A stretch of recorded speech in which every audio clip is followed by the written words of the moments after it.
You're listening to This Week in Cardiology from theheart.org on Medscape. Hi, everyone.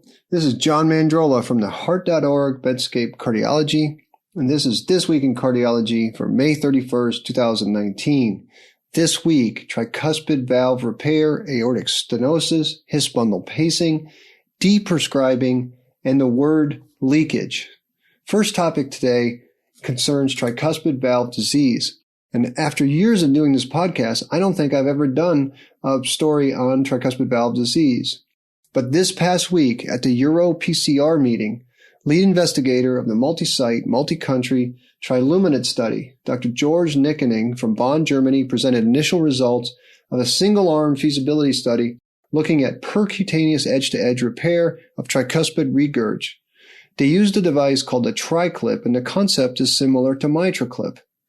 The inclusion criteria of this study were that, quote, in the judgment of the investigator at the site, the subject had to have been adequately treated for coronary disease, mitral regurg, and heart failure for 30 days prior to the index procedure.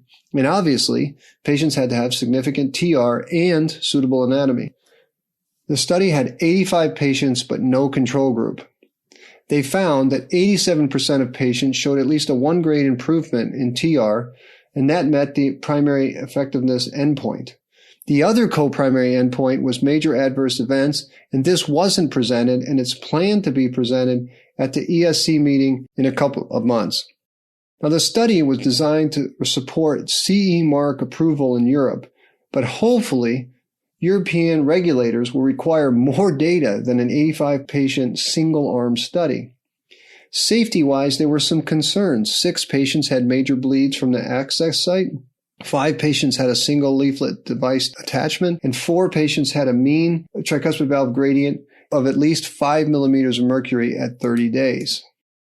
Now, from reading Patrice Wendling's excellent newscap of the press conference and the story, the key opinion leaders seemed very excited. Here's what some of them said, quote, the procedure's fairly simple. There was 0 mortality. And it's a first-generation device. It will get better. So a couple comments on this. First, I think it's really cool to have coverage of these studies from the Congress site. The added comments from the key opinion leaders really, I think, adds to the story, especially with new technologies. But here's a wish. I wish that professional societies put more skeptical judges, perhaps methodologists, up there on the panel to counter the innovators' enthusiasm. Specifically, though, in the case of clipping the tricuspid valve to treat tricuspid regurg, it's way too early to be enthusiastic. We haven't even heard the co-primary endpoint of major adverse events at 6 months. Also, and this is key, tricuspid regurg is rarely a primary problem. It is often due to other causes, like secondary MR, for instance.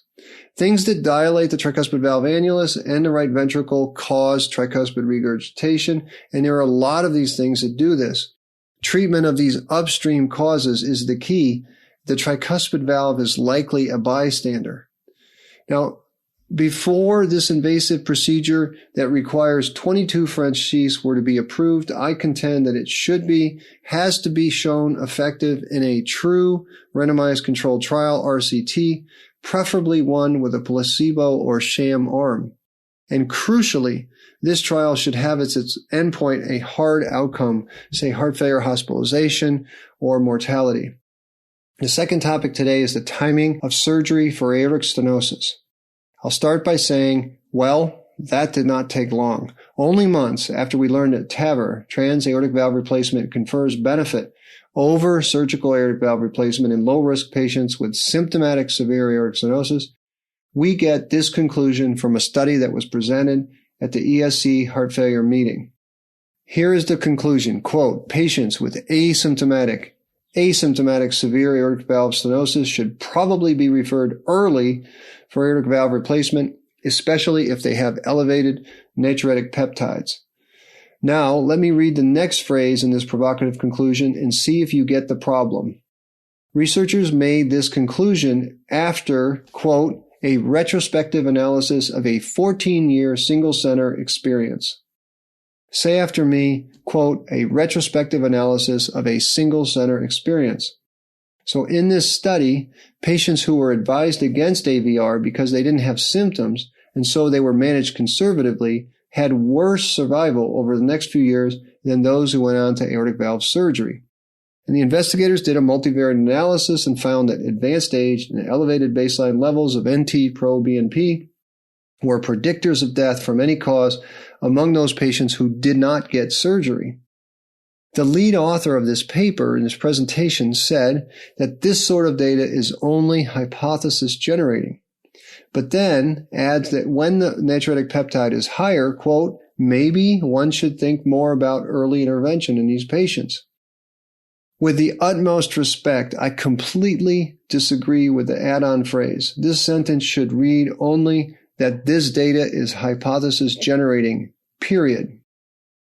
Single center observational data of a series of 114 patients is way too confounded and at risk of bias to make any clinical decisions.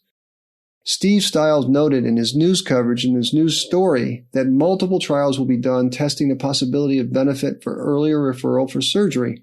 Indeed, this is a very good question to study, especially with the less invasive TAVR procedure that's now available.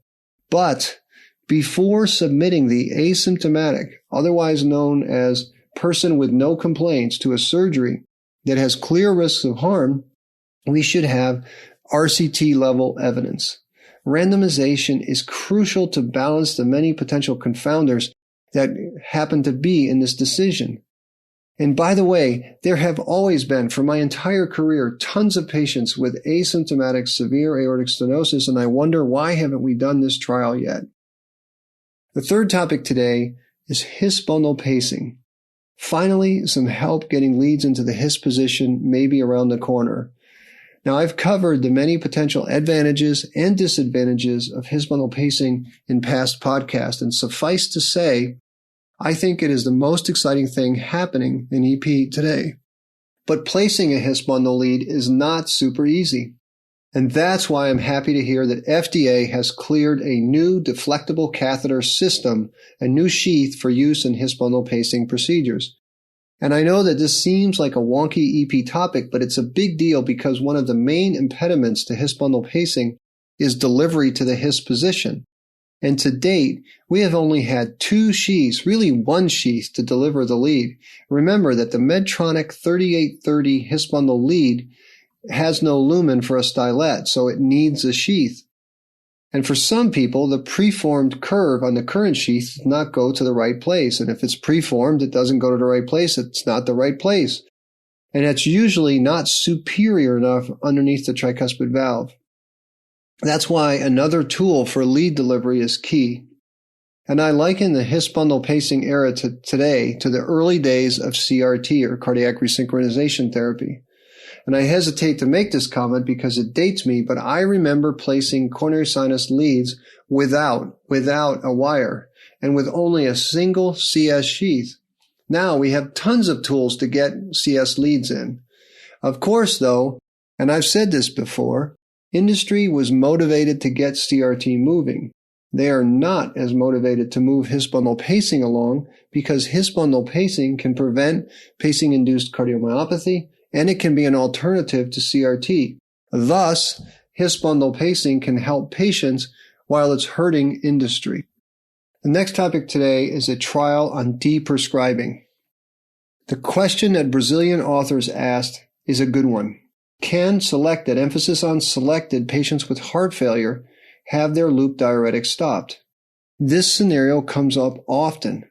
A patient with a previous heart failure admission has heart failure with reduced ejection fraction, and he or she is tolerating guideline-directed medical therapy. And they come in and they say, "Doc, I take a lot of medicines. Are there any that could be stopped?" Loop diuretics, remember, are a medicine used to relieve symptoms due to vascular congestion. And unlike mineralocorticoid receptor antagonists, loop diuretics do not modify the disease. They have no effect on heart outcomes. So the trial's inclusion and exclusion criteria produced a population that was well treated. Literally everyone was on beta blockers and more than 90% were on ACE or ARBs.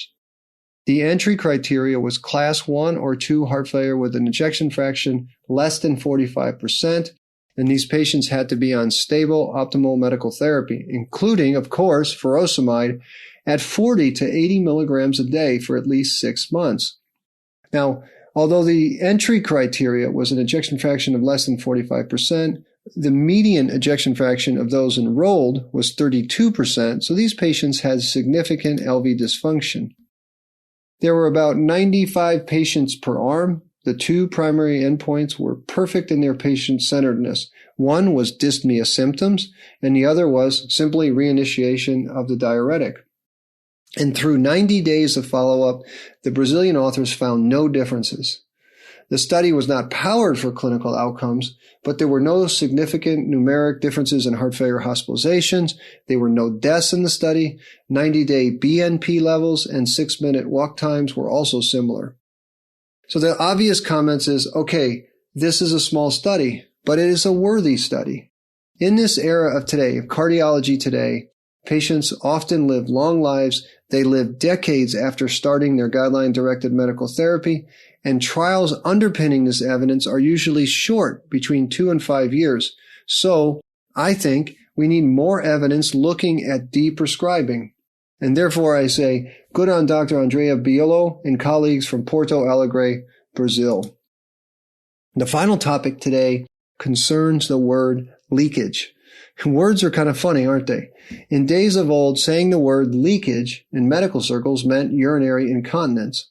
But in the jargon of administration, leakage refers to patients that are sent outside the hospital system for consultation. Lee Page has a timely article in the Medscape Business of Medicine section, and it's titled, "Is it ethical to pressure physicians to refer in-house?"